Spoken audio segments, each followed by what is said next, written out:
Assalamualaikum warahmatullahi wabarakatuh. Salam sejahtera bagi kita semua. Perkenalkan saya Nasya Latifah Zahra dan anggota kelompok 8 yaitu Jul Elvin Salagulo, Natasha Fitri Dewanti, dan Octavia Rahi Rizky. Kami akan memaparkan materi mengenai perlakuan bunga pinjaman secara fiskal. Sistem perpajakan merupakan pilar utama perekonomian negara. Perlakuan bunga pinjaman secara fiskal akan berdampak pada penghasilan kena pajak, investasi, dan juga strategi bisnis. Pemerintah berperan mengatur sistem perpajakan agar adil, transparan, dan juga mendukung pertumbuhan ekonomi negara.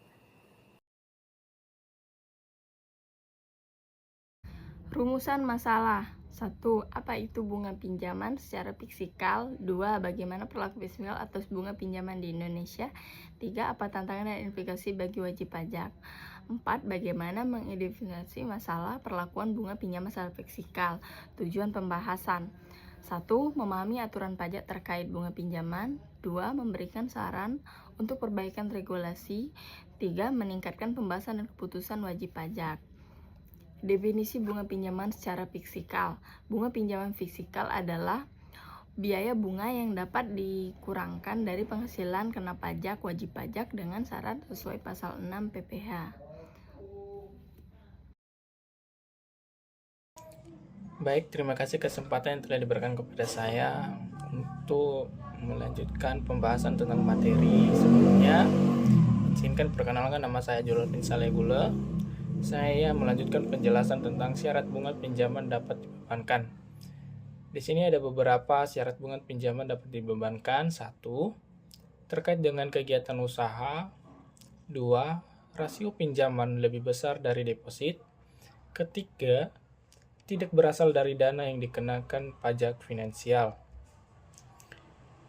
Cara menghitung bunga pinjaman fisikal ada beberapa. 1. Hitungan rata-rata pinjaman. 2. Hitungan rata-rata deposit. Ketiga, gunakan rumus Buga. Suku bunga kali rata-rata pinjaman sama dengan rata-rata deposit. Di sini ada masalah pada pinjaman bunga fisikal. A. Penyalahgunaan ketentuan atau penempatan dana di deposito. 2. Manipulasi data terkait pinjaman dan deposito. 3. Kurangnya pemahaman wajib pajak. Penyalahgunaan ketentuan, contohnya dana pinjaman ditempatkan dalam deposito untuk mengurangi pinjaman, sementara bunga deposito dikenakan PPh final.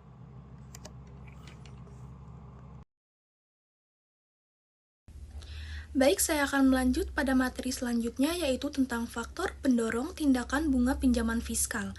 Faktor pendorong tindakan bunga pinjaman fiskal di Indonesia dapat diidentifikasikan sebagai berikut.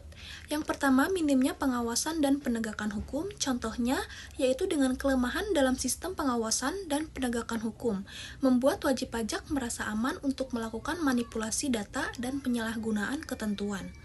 Yang kedua, ada kurangnya sumber daya dan keahlian di Direktorat Jenderal Pajak atau DJP dalam mendeteksi dan menindak penyalahgunaan. Ini juga menjadi faktor pendorong. Yang kedua, ada celah dalam aturan. Contohnya seperti Surat Edaran Direktur Jenderal Pajak nomor SE-46 atau PJ4 1995. Memiliki beberapa celah yang dapat dimanfaatkan oleh wajib pajak untuk melakukan tax planning. Contoh kedua yaitu ketentuan yang tidak spesifik dan kurang jelas membuat ruang bagi intervensi yang berbeda dan memungkinkan penyalahgunaan. Yang ketiga, ada keinginan untuk mengurangi beban pajak. Adapun contohnya yang pertama yaitu wajib pajak terdorong untuk mengurangi beban pajak mereka dengan berbagai cara, termasuk memanfaatkan celah dalam aturan. Contoh yang kedua, yaitu ada mereka beranggapan bahwa tindakan ini merupakan strategi yang sah untuk meminimalkan kewajiban pajak mereka. Yang keempat, yaitu kurangnya kesadaran dan edukasi. Contoh yang pertama yaitu kesadaran dan pemahaman wajib pajak mengenai aturan terkait bunga pinjaman fiskal masih rendah. Contoh yang kedua yaitu kurangnya edukasi dan sosialisasi dari DJP mengenai aturan yang berlaku yang menjadi faktor pendorong. Dilanjut pada poin yang kelima yaitu faktor ekonomi. Contohnya kondisi ekonomi yang tidak stabil dapat mendorong wajib pajak untuk mencari cara untuk mengurangi beban pajak mereka. Baik, dilanjut pada materi selanjutnya, yaitu peran media dan masyarakat dalam mengatasi penyalahgunaan bunga pinjaman fiskal. Media dan masyarakat memiliki peran penting dalam membantu pemerintahan Indonesia untuk mengatasi masalah penyalahgunaan ketentuan terkait bunga pinjaman fiskal. Berikut adalah beberapa peran yang dapat mereka mainkan. Yang pertama ada peran media. Contohnya seperti meningkatkan kesadaran publik, media dapat berperan penting dalam meningkatkan kesadaran publik tentang masalah penyalahgunaan ketentuan terkait bunga pinjaman fiskal. Melalui berita, artikel, dan program-program edukatif, media dapat menjelaskan kepada masyarakat tentang mekanisme pinjaman fiskal, aturan yang berlaku, dan dampak negatif dari penyalahgunaan. Dilanjut pada contoh yang kedua, yaitu menyoroti kasus dan praktik. Media dapat berperan sebagai pengawas dengan menyoroti kasus-kasus penyalahgunaan dan praktik-praktik yang merugikan negara.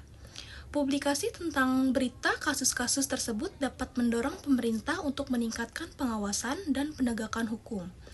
Oke, dilanjut pada contoh yang ketiga, yaitu memberikan platform untuk diskusi. Contohnya seperti media dapat menjadi platform untuk diskusi publik tentang masalah penyalahgunaan ketentuan terkait bunga pinjaman fiskal dengan menghadirkan pakar, akademisi, dan pemangku kepentingan lainnya. Media mendorong dialog dan mencari solusi untuk mengatasi masalah ini. Baik, dilanjut pada kesimpulan yang telah kita bahas pada video ini. Perlakuan bunga pinjaman secara fiskal di Indonesia diatur dalam Surat Edaran Direktur Jenderal Pajak nomor SE 46. Secara umum, bunga pinjaman fiskal yang dibayarkan akan terutang dapat dibebankan sebagai biaya fiskal. Namun, terdapat beberapa pengecualian dan ketentuan khusus. Bunga pinjaman yang dibayarkan kepada pihak ketiga dapat dibebankan sebagai biaya fiskal, sepanjang memenuhi ketentuan dalam Pasal 6 Ayat 1 UU PPH dan SS 1995. Bunga yang dibayarkan atau terutang atas pinjaman yang ditempatkan dalam bentuk deposito berjangka panjang atau tabungan lainnya dapat dibebankan sebagai biaya fiskal. Namun, wajib pajak perlu melakukan perhitungan kembali untuk memastikan bahwa bunga yang dibebankan tidak melebihi bunga yang diterima dari deposito